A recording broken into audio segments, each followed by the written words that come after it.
Now we are going to look at the South Asian culture and why in this culture people believe having a son is better. Parents raise their children in a way that gives them separate roles and responsibilities based upon their genders. This indirectly results in the daughter taking up household activities and can mean that they are being neglected or being discouraged from seeking education or employment outside of the home. So, why is the son preferred to having a daughter? The son is raised to have a good career, to work, and to provide financially in order to help his parents in the household. And his main responsibilities are outside of the home, which means that he is not expected to do household chores and to learn any homely tasks. He is expected to remain with his parents through their lives, providing for them financially and making sure they receive the best of care when they are old and weak. He's expected to live with them as an extended family, with his wife and children joining in and staying with his parents. But if he decides to move out of the home, he's looked down upon and seen as a disappointment. So the son ends up having this instilled within his mind that he should remain within the home, therefore benefiting the parents. The children of the son are seen as a continuation of the family lineage and are favoured and loved much more than the children of the daughters, as the daughters' children are considered a part of their in-laws' family. The earnings and properties of the son remain with the family, and therefore they see the son as someone who will bring prosperity into the home and will help them build their home into a much better place. Now, why are the daughters not preferred? The daughters, on the other hand, are raised to be within the home, to clean, to cook, and to serve their parents. She is fed, she is clothed and maintained, and it is not her place to seek a career outside of the home. And if she decides to seek a career, she will be independent and will not be easily controlled. So all of these mean that the parents now see the daughter as a financial burden, and they raise their daughter as someone else's property, as they will later on give their daughter away in marriage. Parents raise their daughter this way so that they can get married and to fit into families much easier. They become the property of their in-laws, and they are there to serve their husbands and his family. Which is why there is an emphasis on raising daughters to cook and clean in the home. Another reason why the daughter is not favoured is because the daughter becomes part of someone else's family, she will not be continuing the family name. This culture forgets that the Prophet ﷺ, his family was continued through his daughter Fatima radiallahu anha. People remember Hassan and Hussein radiallahu anhum, but they seem to forget the lineage of the Prophet ﷺ was carried on through his daughter Fatima radiallahu anha. Allah shows us with this example that our daughters should be valued. They will continue our families, and that boys are not favoured over girls, as He gives Fatima radiallahu anha the honour to continue the lineage of the Prophet sallallahu alaihi wasallam. This example also reminds me of my wife, who did not take my surname, and therefore her surname represents the lineage of her father. So what are some of the things people say to families who have a daughter? There are some examples that we have heard in the past. In the disappointment of having the news of a girl, people can say, "Inshallah, next time you have a boy," or "Oh no, another girl?" They sometimes even say to the sisters of the newborn girl, I'm sorry that you don't have any brothers. Sometimes people don't even congratulate the families who have a girl. And when the family decides to celebrate, to give out sweets, you may even hear, "Why are you giving out sweets? It's a girl."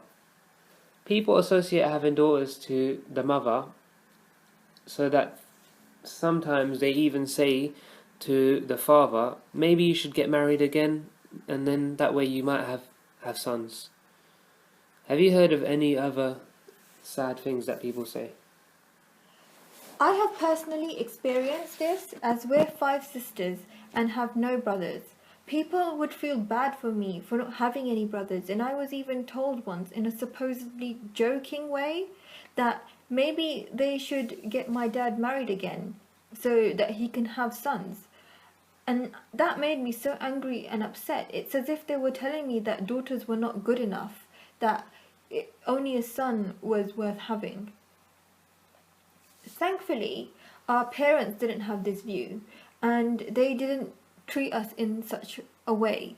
They encouraged us to pursue an education and to get jobs, build careers, and we took part in the public life. We volunteered, we took part in extracurricular activities, we did sports, we did a lot of different things, which many girls growing up with me weren't allowed to do. However, this attitude, it can still affect the self-confidence and the self-esteem of the daughter, and it can be a really bad effect on her well-being. So because of this, I'm going to expand on the points that we mentioned earlier about how daughters are not favoured. So when a daughter is born, it's seen as something sad because of this cultural attitudes towards daughters, that daughters are not going to be able to benefit them as a son can. And gender roles are introduced from birth. They teach daughters to behave in a certain way and sons to behave in another.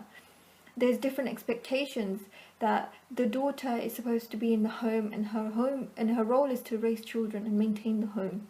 So she's taught that the important things for her to learn is how to cook, how to clean up in the home, and these homely activities. She's taught that a good daughter and a future good wife involves being obedient and not being heard while in the male presence. She's taught to be submissive. Daughters are often not given the opportunity to pursue further education and often employment as well. A lot of the time, it's due to these cultural beliefs that this will ensure that the daughters are submissive and obedient, and they fear that an educated daughter will become rebellious.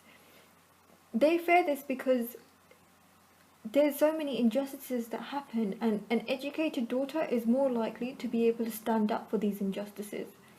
And she can defy and change the cultural norms, but in their eyes it's seen as rebelling or rudeness. So they prevent the daughter from pursuing education. Many times it's not just an education and a job that is prevented, it's even a social life is limited because they fear that they may make friends that have a bad influence on her. This bad influence would be maybe encouraging them to stand up for themselves, encouraging them to pursue education, to want to get a job and these kind of things, and it's considered bad. Even things like sports, they're considered for men. Even within families that we know, the daughters were stopped from taking part in sports. Even in the school, they were only allowed to do PE because it was compulsory. That was it. They weren't allowed to take part in extracurricular sports activities. However, I played sports since a young age, even from when I was 5-6 years old, and I've played sports my whole life within teams representing my town, my county, and even while I was wearing a hijab, I did not compromise my religious beliefs. And that's the important thing. As long as you don't compromise your religious beliefs, there's nothing wrong with playing sports. You can play within an all-female team, as I did, and there was no problem. But by not allowing daughters to be part of the community and to get an education, we are putting them at a disadvantage in their adult life. How can they live as part of this community and educate their children and support their families if they haven't been able to get the skills required to do these things?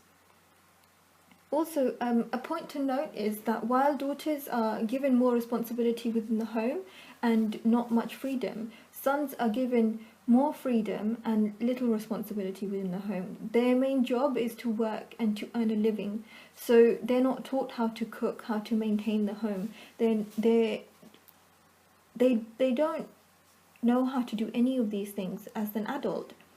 So this also puts them at a disadvantage. They're unable to live independently, always having to rely on a woman within their family to cook and clean. So what happens when they get married? What happens if their wife goes home for maybe 3-4 days?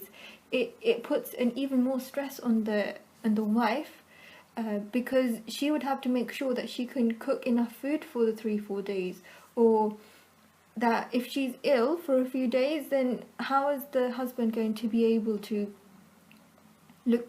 how is he going to look after her? She would have to get up while she's ill to cook the food.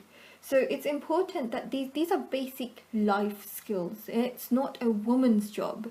It's a life skill that even though maybe in the house that the husband works and the wife is at home, so she does the majority of it, but it's still important for the husband to know how to do it. So even if he doesn't do it often, even if the cooking is mainly done from the wife, he should still know that he can still make simple foods to survive.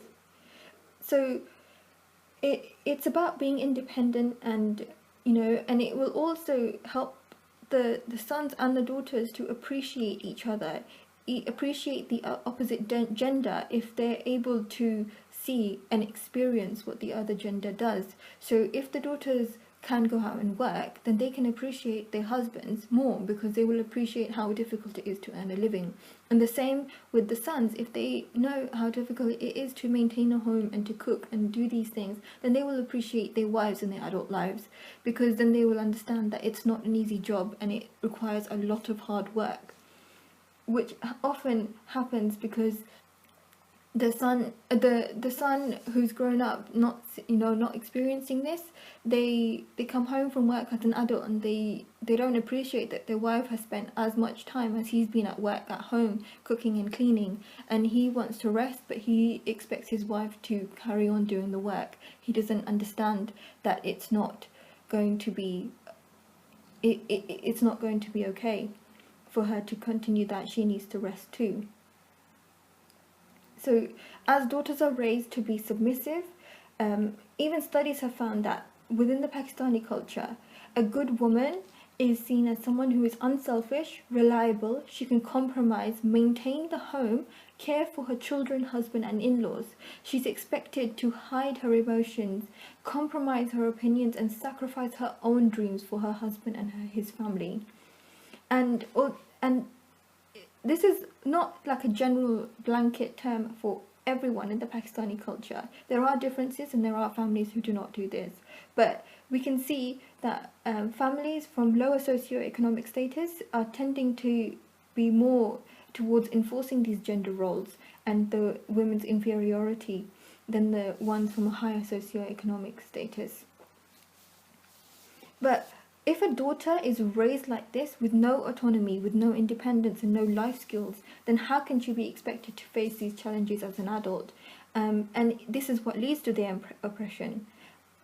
And all these attitudes and social structures, they lead to many problems. They don't solve problems, they lead to more problems and dangers, even more dangers than the daughter not being able to get an education. Things such as infanticide and abuse, which is what we're going to discuss now.